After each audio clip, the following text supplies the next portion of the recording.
العظيم.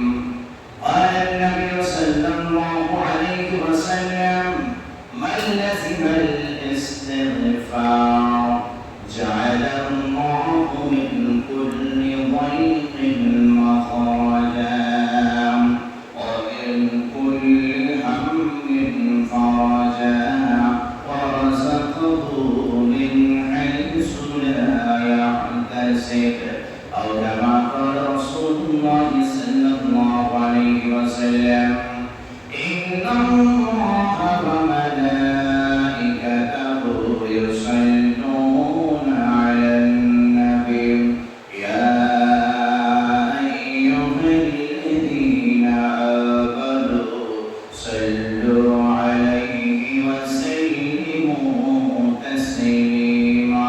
درود إبراهيم. اللهم صل على محمد وعلى آل محمد كما صليت على إبراهيم وعلى آل إبراهيم إنك حميد مجيد. اللهم بارك على محمد وعلى آل محمد كما باركت على إبراهيم وعلى آل إبراهيم إنك حميد مجيد. اللهم صل على محمد وعلى آل محمد كما صليت على إبراهيم وعلى آل إبراهيم إنك حميد مجيد. اللهم بارك على محمد وعلى آل محمد كما باركت على إبراهيم وعلى آل إبراهيم إنك حميد مجيد. আমরা সকলে দরুদ উম্মতে একবার পড়ি। اللهم صل على محمد النبي الأمي وعلى آله وسلم تسليما. الحمد لله. সমস্ত তারিফ, সমস্ত প্রশংসা সেই মহান করুণাময় আল্লাহ রাব্বুল আলামিনের জন্য, যে আল্লাহ তাআলা আমাদেরকে বড় ভালোবেসে রহম করম করে দয়া ইহসান করে বিশ্বের বুকে ঈমানদার করে সৃষ্টি করেছেন। তাই সে রব্বে করিমের দরবারে শুকরিয়া স্বরূপ বলি আলহামদুলিল্লাহ। আল্লাহ রাব্বুল আলামিনের অশেষ মেহেরবানি, সে আল্লাহ তাআলা আমাকে বিশ্বের নবী, সবার সেরা নবী, তাজদারে মদিনা মুহাম্মদ আরবি সাল্লাল্লাহু আলাইহি সাল্লামের উম্মতের অন্তর্ভুক্ত করেছেন। তার সাথে সঙ্গে আজকে জুমার দিন বিশেষ করে আল্লাহ পাকের ঘরে আসার তৌফিক এনায়েত করেছেন জুমার নামাজ আদায় করার জন্য। তার সাথে সঙ্গে কিছু কোরআন কারীমের আয়াত তার তাফসীর করা এবং শ্রবণ করার তৌফিক এনায়েত করেছেন। তাই সে রব্বুল আলামিনের দরবারে শুকরিয়া স্বরূপ করি আলহামদুলিল্লাহ। আল্লাহ রাব্বুল আলামিন পবিত্র কোরআন কারীমকে আমাদের জন্য হিদায়াত স্বরূপ করে পাঠিয়েছেন। এবার শিক্ষণীয় বস্তু, হিদায়াত এবং শিক্ষণীয় বস্তু করে পাঠিয়েছেন।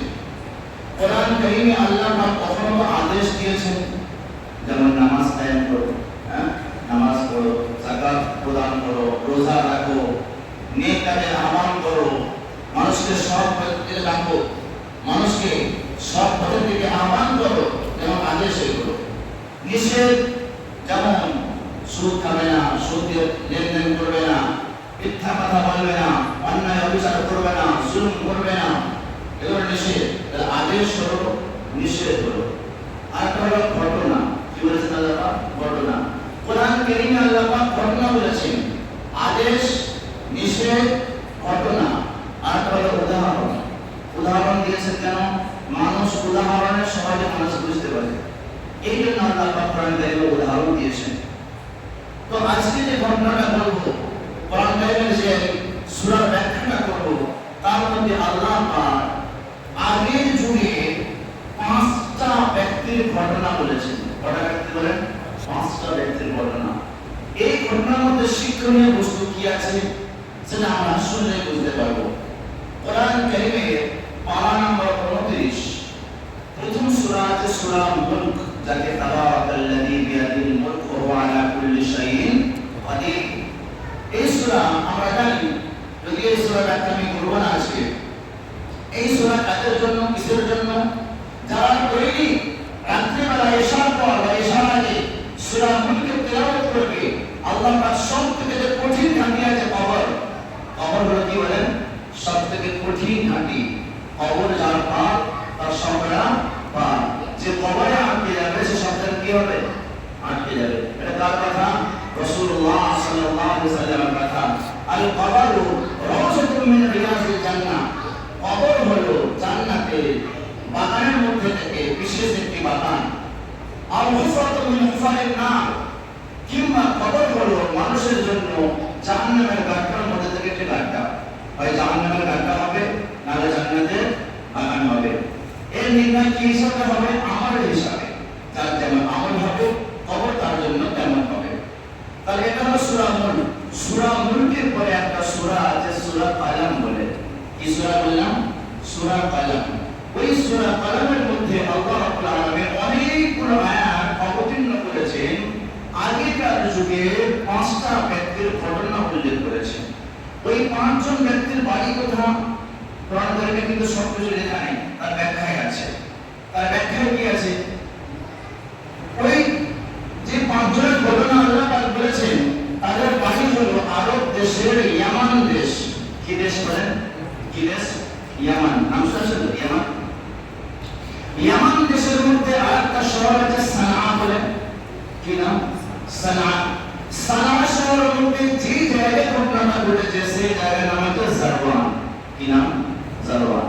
তাহলে দেশের নাম হলো ইয়ামান, শহরের নাম হলো সানা, আর যে জায়গায় ঘটেছে সেই জায়গার নাম হলো কি? সেই হলো জারওয়ান। ঘটনা কি বলেছিল যে একটা বাবার 5টা সন্তান ছিল। তো তার বাবা বিশাল আল্লাহ পাক জায়গা, জমি, বাগান, বাগিচা অনেক কিছু আল্লাহ পাক দান করেছিলেন। এই ঘটনা দ্বারা উদ্দেশ্য আল্লাহ পাক এটা বলতে চাইছেন, আল্লাহ তাআলা যাকে যে নিয়ামত দিয়েছেন সেই নিয়ামত যত আমি খরচা করব তত আল্লাহ পাক আমাকে দেবেন। কি করবেন? তত দিতে থাকবেন। যদি আমি কৃপণতা করি, কৃপণতা করলে বাহ্যিক দৃষ্টিতে দেখা যায় যে আমি আল্লাহ রাস্তায় দিলাম না, গরিব মিসকিনকে দিলাম না, গ্রামের কাউকে আমি দিলাম না, আমি আঁকড়ে রেখে দিলাম, ধরে রেখে দিলাম, হয়তো সচক্ষে দেখা যাচ্ছে আমার বেঁচে গেল, কিন্তু কোরআন হাদিস এবং আল্লাহর দৃষ্টিতে দেখা যাচ্ছে ওটা 500 টাকা নষ্ট হয়ে গেল। ওটা কি হলো? একটা কুয়ার পানি যদি একভাবে থাকে, সেই কুয়ার পানি যদি প্রবাহিত না করা হয়, ওর পানি বুঝে যাবে না, ভালো থাকবে? বুঝে যাবে। দেখবেন দুর্গন্ধ হবে, আপনি ব্যবহার করতে পারবেন না। একটা পুকুরের পানি যদি একভাবে থাকে, হয় শুকিয়ে যাবে না, বুঝে যাবে। দেখেন এটা তো উদাহরণ সব থেকে। আপনাদের এলাকায় যত পুকুর আছে, ভাত করলে আবার এতগুলো জায়গা বেরিয়ে পড়বে, ঠিক না বেঠিক? হ্যাঁ, তো পুকুরের পানি যেমন যদি একভাবে যদি ব্যবহার না হয়, তাহলে কি হবে? নষ্ট হয়ে যাবে, দুর্গন্ধ হবে। তো ঠিক আল্লাহ যাকে যে নিয়ামত দিয়েছে, যদি মানুষ ব্যবহার না করে আর খরচা না করে, তার সামান কি হয়ে যাবে? নষ্ট হয়ে যাবে। কিভাবে নষ্ট হয় এর উদাহরণ আল্লাহ পাক দিচ্ছেন। কোরআন কারিমে একটা ঘটনা উল্লেখ করেছেন যে একটা বাবা সানা নামে গ্রামে, শহরে জারওয়ান নামে গ্রামে বসবাস করত। 5টা ছেলে। আল্লাহ পাক তাকে বিশাল বাগান দিয়েছিল।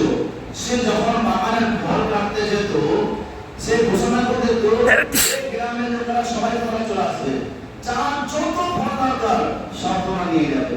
সে ব্যবসার জন্য কাটতো, নিজেও ব্যবসা করতো, গ্রামের ছেলেমেয়েরাও খেত, গরিবরাও খেত, বড়সরাও খেত, রিস্তাও খেত, সব গ্রামবাসী খেত। আর তার মালিক বাগানের দিকে কোনো ধরনের কমি আসতো না। এমন অবস্থায় মৃত্যুর সময় তো বলা যায় না, হঠাৎ বাবা মৃত্যু হয়ে গিয়েছে। কি হয়ে গিয়েছে? মৃত্যু হয়ে গেছে। মৃত্যু হয়ে যাওয়ার পরে ওই যে 5টা ছেলে আছে, 5টার মধ্যে 4 জন বলছে যখন ফল কাটার সময় হয়ে গেল, বাগান যখন একদম ভরপুর ফলে ভরপুর হয়ে গিয়েছে, তখন 5 জনের মধ্যে 4 জন বলছে যে আপনারা খুব ভুল করতো। কি করতো? ভুল করতো। ফল কাটতো, ব্যবসা করতো, কত বড় আমাদের ব্যবসা, বাইরে মাল ট্রান্সফার হয়। যদি গরিব মিসকিনকে আর রিস্তেদারকে না দিয়ে আরো জমা করতো, তো ব্যবসা কি হতো? আরো হিসাব, দুনিয়ার হিসাব করেছে, ব্যবসা কি হতো? আরো বড় হতো, আরো ভালো হতো। তো 4 জন যখন এই কথা বলছে, হ্যাঁ ঠিক বলেছিস, আপনার ভুল কাজ করেছে। বড় ভাই বলছে না,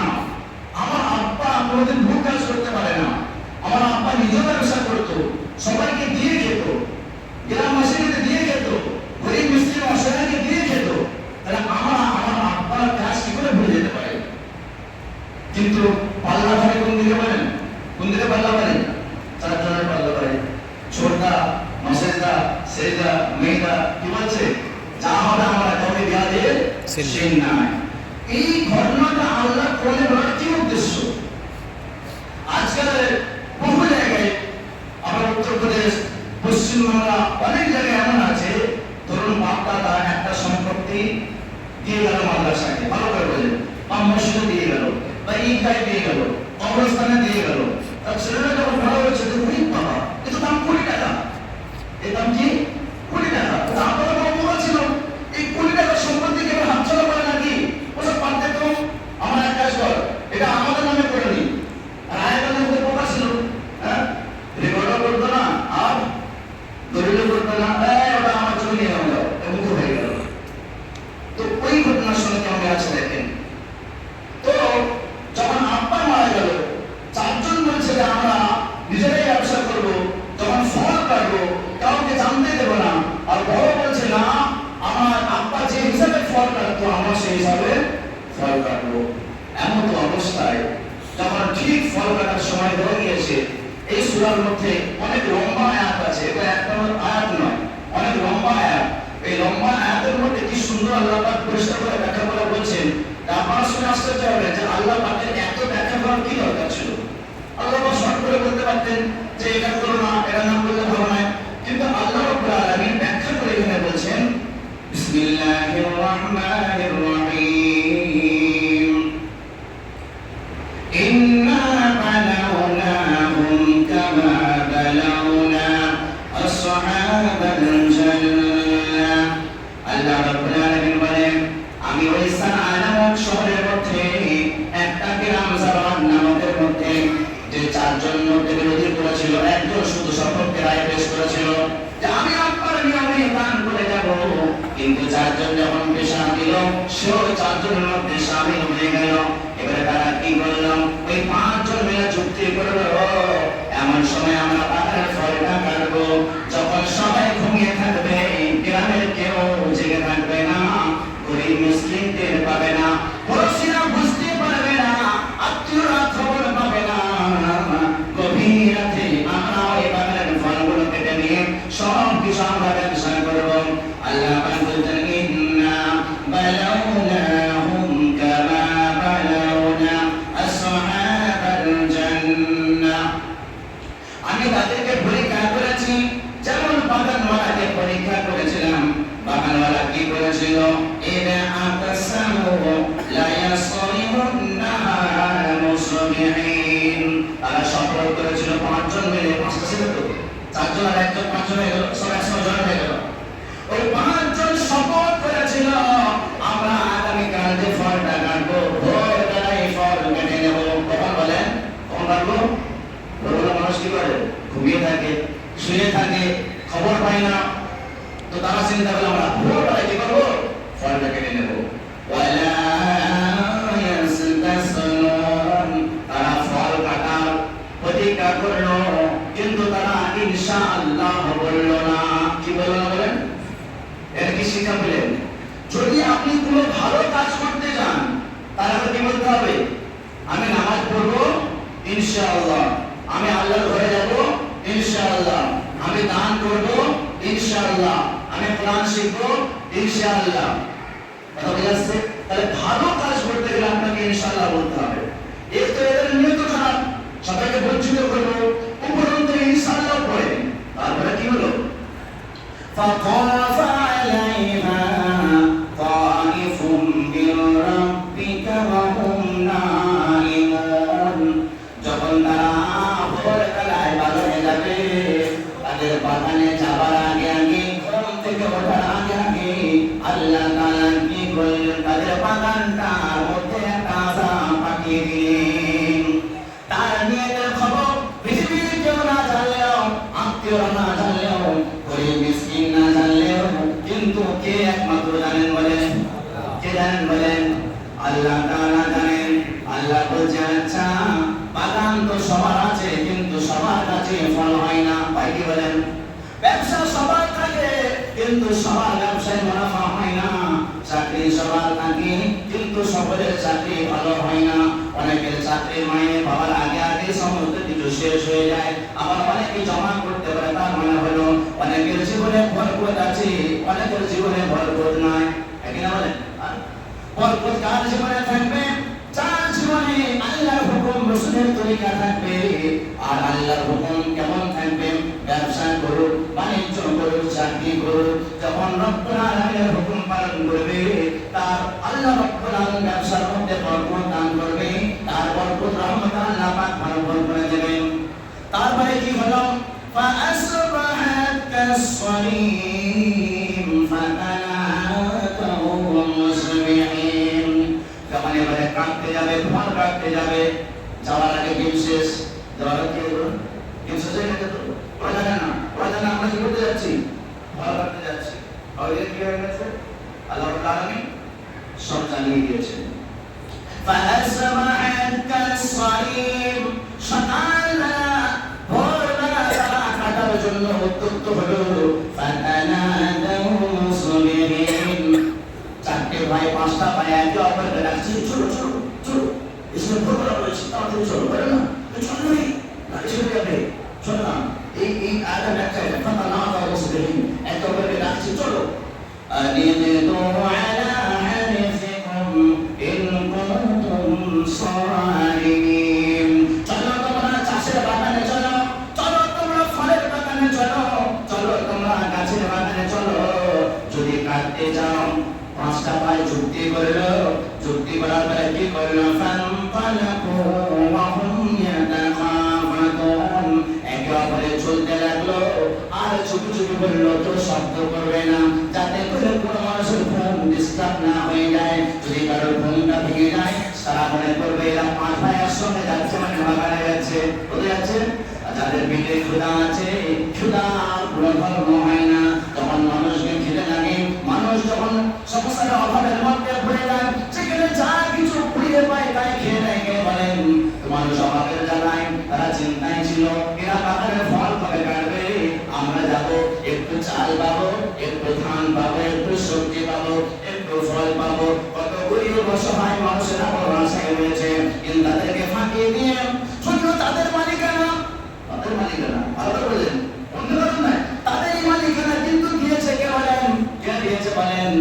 আল্লাহ দিলে ফোরাই না, বান্দা দিলে গোলাই না, আল্লাহ দিলে ফোরাই না, বান্দা দিলে গোলাই না, অফুরন্ত রহমত কবু শেষ হয় না। আল্লাহ বলছে, বান্দারে দিয়েছিলাম তোমাকে ফল আমি, এই বান্দারে চাষ সবাই করে, চাষের জমি সবাই যায়, কিন্তু আমি সবাইকে হারা হারা ফল দিই না, আমি তাকে দিয়ে থাকি যাকে আমি রব্বুল আলামিন ইচ্ছা করি। আর তোমাদেরকে এত বেশি এই জন্য দিয়েছিলাম যে তোমরা নিজেও ভক্ষণ করো এবং মানুষকে বন্টন করো। এই বন্টন করার জন্য রব্বুল আলামিন মানে আমি তোমাদের চাষের ফল ভরপুর করে দিয়েছিলাম। কিন্তু যখন নিয়ে তুমি খারাপ করলে, একাই আত্মসাৎ করলে,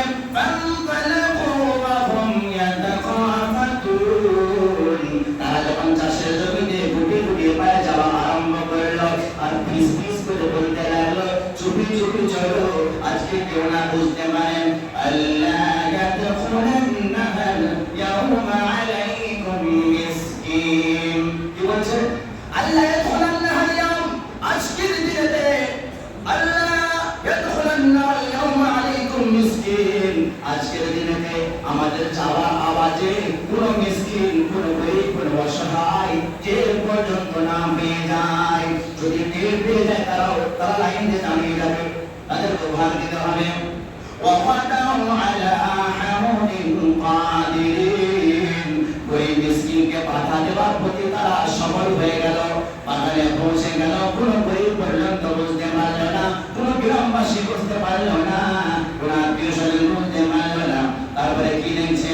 فَلَمَّا رَأَوْهَا قَالُوا إِنَّا لَضَالُّونَ, যখন চাষের জমিতে পৌঁছে গিয়েছে, আগেকার দিকে বাগান, বিশাল বিশাল একর জমি বাগান, যখন একর জমিতে পৌঁছে গেল, যাওয়ার পরে দেখছে সব অন্ধকার, সব অন্ধকার। সে মনে করল না ওই ভোরবেলা রাস্তায় গুলিয়ে ফেলেছে আমাদের চাষের জমির জায়গায়, ওই কমন পদ্ধতিতে চাষের জমিতে চলে এসেছি। কিন্তু যখন দূরে লোকেশন দেখছে, না না না, এটাই তো আমাদের জমি, কিন্তু যদি আমাদের জমি হয়ে থাকে বিশাল বড় বড় গাছ, আঙুলের বিভিন্ন গাছ গাছরা ছিল, সে গাছগুলোকে দেয়।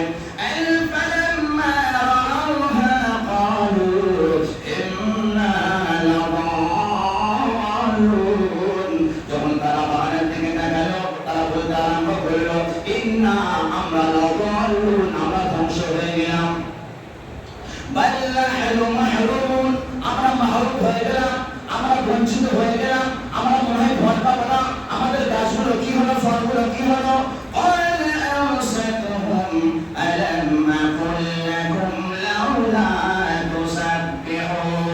এবারে কথা বলছে, কি কথা বলছে?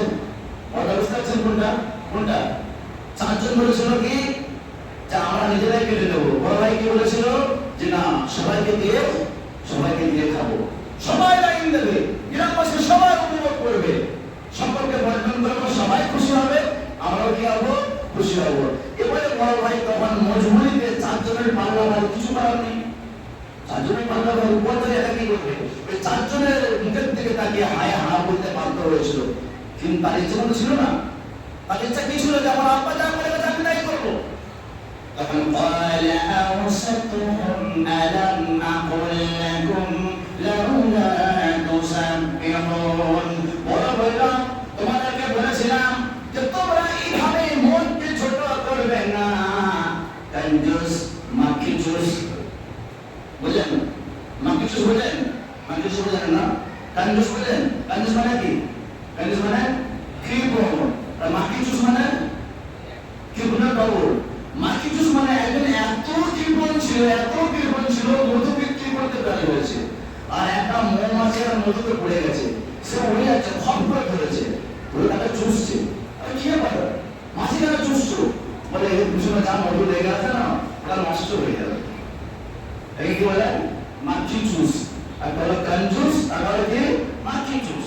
তো আল্লাহ পাক তাদের বর্ণনা করছে, তোমাদেরকে বলেছিলাম কঞ্জুস হবে না, মাকিজুস হবে না, দিলকে বড় করো, দিলকে বড় করো, আল্লাহ পাক তোমাকে বড় করবে। অন্তরকে প্রশস্ত রাখো, অন্তরকে প্রশস্ত রাখো। আলা আলসাকুম আলাম আকুল লাকুম লাউলা তুসাম্মিহুন। তোমাদেরকে আমি বলেছিলাম যে তোমরা অন্তরকে প্রশস্ত রাখো, তোমরা আল্লাহর তাসবিহ আদায় করো, আল্লাহর গুণবাচক নামগুলো অর্জন করো, আল্লাহর নামে তাসবিহ আদায় করো, আল্লাহর নামে জিকির করো। আলু সুবহান রাব্বিনা ইন্না কুন্না জালিমিন। মানুষ যখন বিপদে পড়ে আল্লাহর নাম মনে পড়ে, হ্যাঁ কিনা বলে? মনে পড়ে না? বলেন। মানুষ যখন বিপদে পড়ে তখন আল্লাহর নাম একেবারে ভালোভাবে মনে পড়ে যায়। আপনি 500 বার আল্লাহর ঘরের দিকে ডাকেন, আসবে না। হঠাৎ একটা নিজে চলে এসেছে, সবাই না, কিন্তু সব ক্ষেত্রে না, কিছু কিছু ক্ষেত্রে বলছে। পরে আমার বয়ান করেছে আল্লাহ পাক যে কিছু ক্ষেত্রে আল্লাহ পাক আযাব এই জন্য দেয়, মুসিবত এই জন্য দেয়, রোগ এই জন্য দেয়, মানুষকে হেদায়েত দেওয়ার জন্য। বুঝলেন না? হেদায়েত দেওয়ার জন্য। একজন বলছে, হুজুর আমফান ঝড়ে আমি আল্লাহকে এত ডেকেছি তোমার লোকে। কি কথা বলছে? বলছে আমফান যখন ঝড় উঠেছিল, তাদের ঘরের সামনে গাছ ছিল, আর নিচে আছে নিজের বউ বাচ্চা আছে। এবারে যদি গাছের যদি ঘরের উপরে পড়ে, সব ফিনিশ হয়ে যাবে, সব কি যাবে? সব ফিনিশ। সে জানের রিস্ক নিয়ে বউ বাচ্চাকে খেয়াল রেখে আর ছাদে উঠে গিয়েছে, আর ডাল ধরে কাটতে তো পারছে না, ধরে আছে। আল্লাহ গো, আল্লাহ গো বাঁচিয়ে দাও, আল্লাহ, আল্লাহ গো রুখে দাও, আল্লাহ, আল্লাহ গো আর হবে না। ডালও হিলছে, সেও হিলছে। লা ইলাহা ইল্লাল্লাহ সুবহানাল্লাহ, খুব ভয় করে, লা ইলাহা ইল্লাল্লাহ সুবহানাল্লাহ। তখন তো ঝড় তো রোখেনি, রাস্তার ডালটাও ভেঙে গেল, সে কোনো ভাবে জানটা মাঝে নিচে এলো। তখন ভালো বলছে, হুজুর আল্লাহকে এত বার ডাকলো, আল্লাহ একবার সাড়া দিল না। মানে আল্লাহ যখন তোমাকে ডেকেছিল 5 ওয়াক্ত, আল্লাহু আকবার, আল্লাহু আকবার, তো তোমার খানায় কি ছিল? কথা বলে আসছে না? তোমার খানায় কি ছিল? তখন বড় বাজার করেছি ফল আনতে, হ্যাঁ, পার্টির কাছে পেমেন্ট আনতে, কাস্টমারের কাছে মাল দিতে। তো তোমার যখন আল্লাহ যখন ডাক দিচ্ছ, তুমি তখন ডাক দেবে নি, আর এখন তুমি আল্লাহকে ডাক দিচ্ছ, তোমাকে ডাক দেবে, সারা দেবে। ভাগ্য ভালো তো ওই গাছ তোমার বাবার উপরে পড়েনি, তোমার ঘরের উপরে পড়েনি। আল্লাহ পাক আমফান ঝড়ে যত জায়গায় পরিদর্শন করা হয়েছে, আল্লাহ পাক হাতে ধরে বাঁচিয়েছে, ঠিক না? হ্যাঁ, যদি ঘরে পড়তো এত গানগুলো গান, কত মানুষ কিন্তু কি হয়ে যেত, শহীদ হয়ে যেত, মারা যেত, কিন্তু আল্লাহ পাক হেফাজত করেছে। তো মুসিবত আল্লাহ পাক কিছু ক্ষেত্রে এই জন্য দেয়, মানুষকে হিদায়াতের পথ দেখানোর জন্য, মানুষকে সঠিক পথ দেখানোর জন্য। ওই জন্য বলা হয় মুসিবত, পেরেশানি এবং রোগ এটা হচ্ছে মানুষকে সুন্দর রাস্তা দেখানোর জন্য আসে। তখন এরা যখন দেখছে বাগান পুরো ঝুলে পুড়ে খাকসাক হয়ে গেছে, আর কাটা বিঘে নয় একর একর জমি চলে গিয়েছে, আমরা ওনাকে স্টপ করে দাম, তারা বলছে আমাদের ভুল হয়েছে। কি ভুল হয়েছে?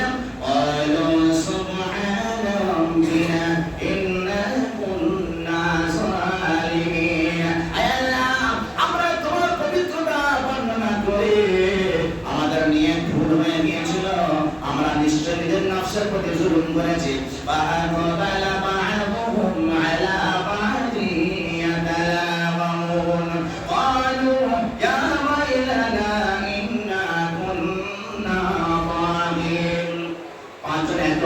তিরস্কার করেছে, তোর জন্য হলো, তোর জন্য হলো।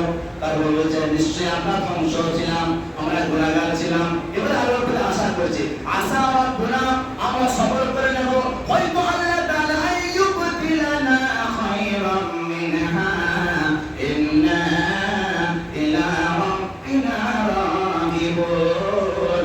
যদি আমরা এখন সফল করে ধৈর্য ধারণ করি, তাহলে আল্লাহ হয়তো এর থেকে বেশি নিয়ামত দান করবেন। সুবহানাল্লাহ।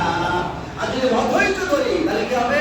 এটাও গেছে আর সেটাও, বলেন, এটাও গেছে আর সেটাও চলে যাবে, দুনিয়াও যাবে, আখিরাতে যাবে। তারা বুঝতে পারছিল, সবর করে নিল।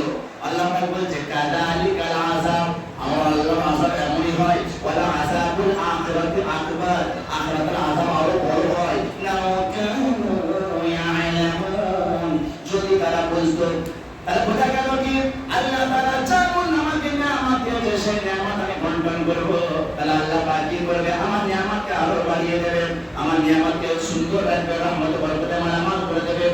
বুঝা গেল? কোরআন কারীমের এই যে আয়াত আল্লাহ পাক দিয়েছেন, এটা আমাদের শিক্ষণের বস্তু। পৃথিবীতে আমরা কেউ থাকতে আসি না, আমরা ছোট থেকে বড় হয়েছি, বড় থেকে বৃদ্ধ হয়ে যাবো, আল্লাহর কাছে জমা পড়ে যেতে হবে।